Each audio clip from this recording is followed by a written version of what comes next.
Why bother making a will if wills can be contested? Well, here's the answer. If you fail to make a will, you have no control over who your estate goes to. Your estate will be divided in accordance with the Succession Act, and it means that your estate will go to those people in set percentages, even if you haven't spoken to those people in years. If you're entirely estranged from those people, your estate's going to go to those people. So making a will ensures that your estate has the best possible chance of going to the people that you want it to go to. If you decide not to make a will, you've basically said, I don't give a and I don't care where my estate goes. And that's a pretty flippant attitude, if I'm honest. Making a will gives you the best possible chance of ensuring your hard-earned assets go to the right people. Yes, it's not a foolproof system. Not many systems are. But I find this particular comment frustrating because, for example, lots of people pay for insurance all the time, even though there's the possibility that the insurance might not pay out. If you look at a lot of the floods and fires that Australia's had, people have paid insurance on those things, on their properties, and the insurance companies haven't paid out, and yet people still pay for their insurance. Isn't that the same sort of concept? You do something even though you know it might not eventuate, because the odds are that it'll probably be okay. And that's the same with wills. Yes, you make a will.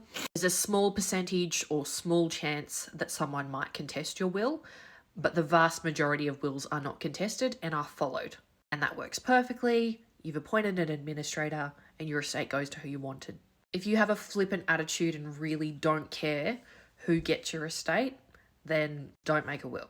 But in my view, when you decide not to make a will, A, you don't care, and B, it's kind of allowing your estate to be eaten in legal fees. Because not only can people argue about who your estate goes to, but when you die without a will, people can also argue over who the administrator is and who should be in control of your estate.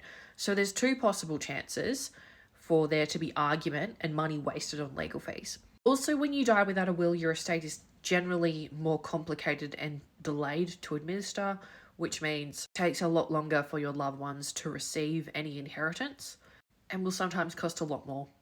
Making a will literally can take 5 minutes, so I really just don't understand this concept of I'm not going to bother making it. Please make a will.